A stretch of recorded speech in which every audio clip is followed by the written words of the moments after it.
people up here, neighbors and people we've talked to, don't seem to be aware of the project.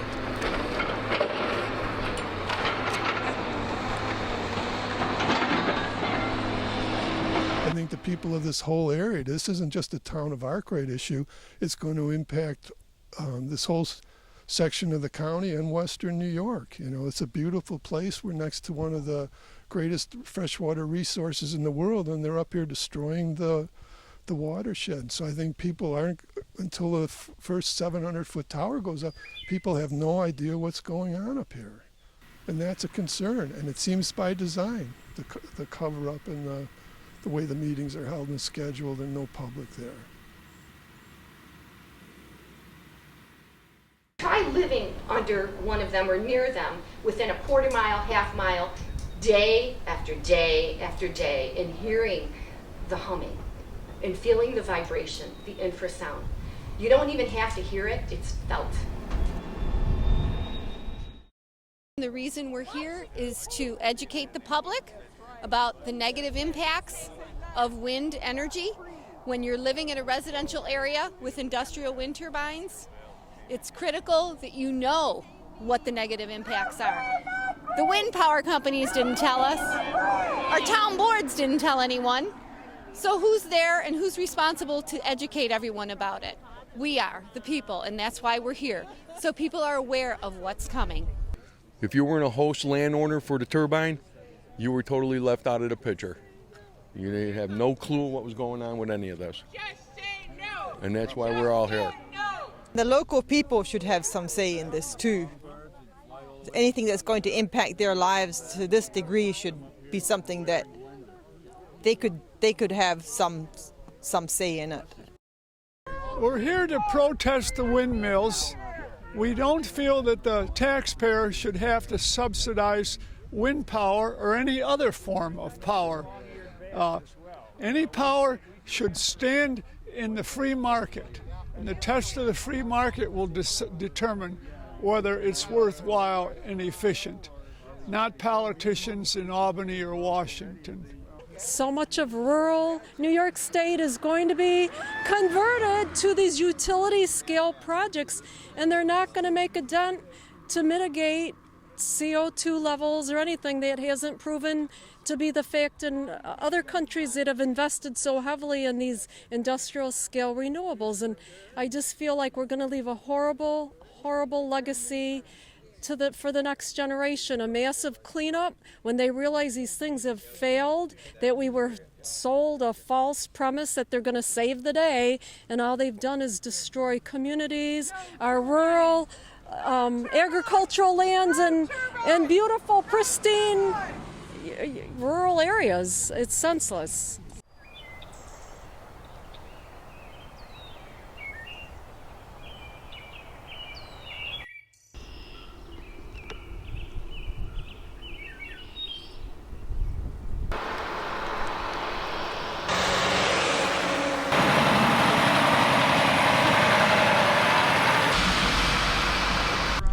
I live around here, and I just don't want to see the destruction in the area. Our state governor is supporting these terrible wind turbines, and there are people that are going to suffer because of that, and there's no justice for the people.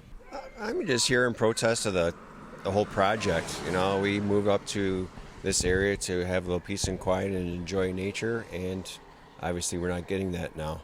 So I'm just here to let everybody know we're not happy. We're going to be stuck with these monsters for probably the rest of our lives. This dust in the road and the mud that they put on this road, just because they're hosing it off with that water, it's going into the ditch, which then goes where? The dust that you breathe from when these trucks go by is not healthy to breathe. It's not healthy to breathe.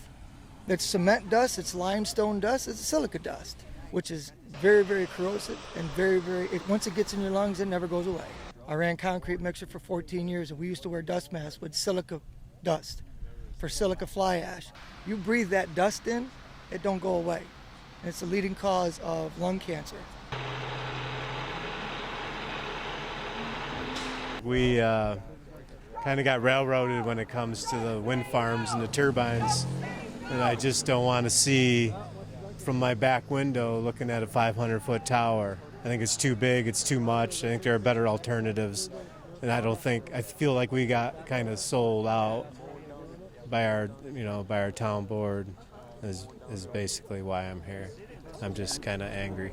We're going to get some effects from this. We'll get a lot of flicker effect, I think, on the drumlin that we see from our deck.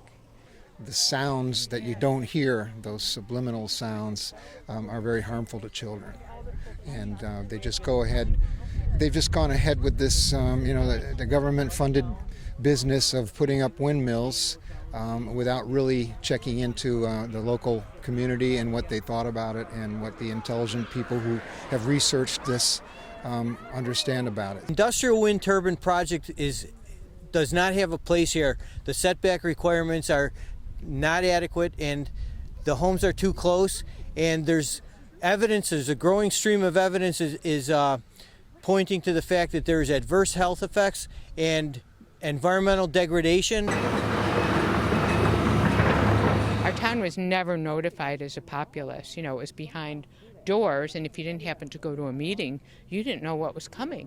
It's just very destructive to the, population, the good feelings people used to have for each other, as well as the birds, the wildlife, the forest. It's really sad to see all the construction, big roads where there used to be wildlife and trees, and it's gross.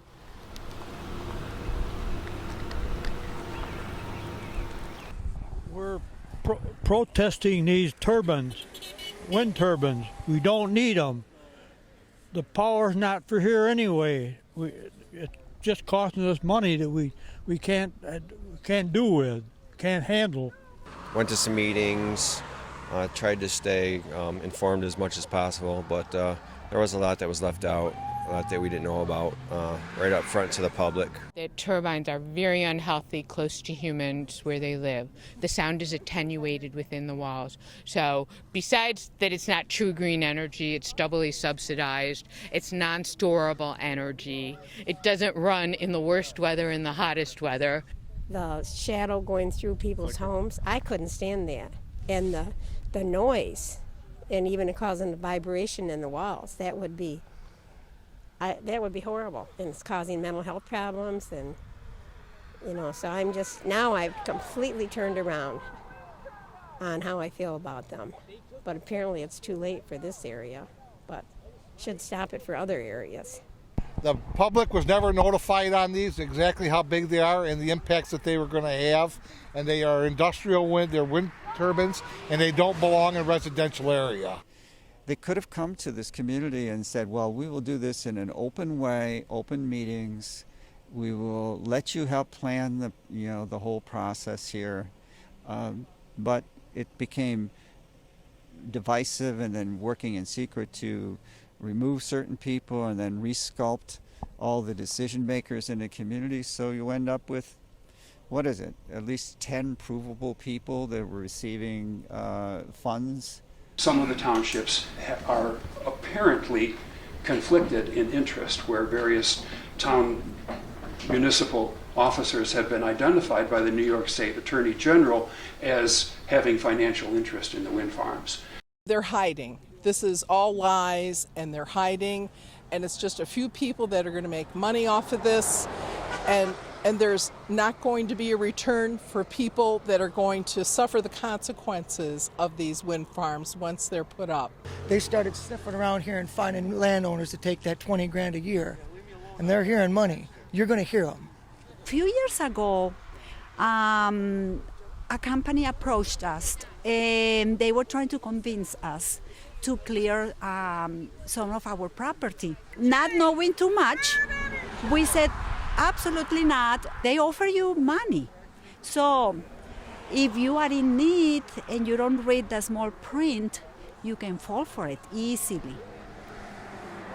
They're not renewable, they're not sustainable, they're not economically viable. They're a disaster to the environment and to the economy of New York. If you just listen to the wind industry, you're going to hear all kinds of false news, fake news about the safety of the turbines, about the fact that they sound only as noisy as a refrigerator. Maybe if you took that refrigerator and busted up the compressor a little bit so it whined and squealed and came on and off and made different sounds each time, maybe that's what a refrigerator sounds like in a wind factory.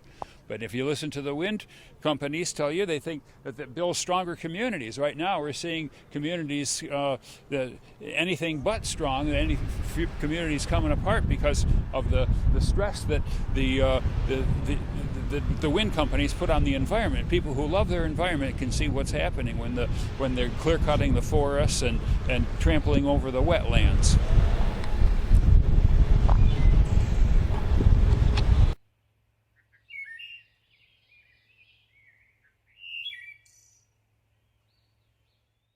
From where we sit in our home, we should be able to see 24 from the Ball Hill Wind Project, and we'll see many more from the Arkwright project, and the proposed Cassadaga project will be behind us with 30 more. So we'll have quite a lot in our area, and it's going to lower our family, our property values.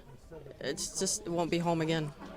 The destruction that's going on in Arkwright, the wind turbines, are just, these companies are coming in and destroying everything. They're clear cut. I drive through Arkwright at least 4 times a day.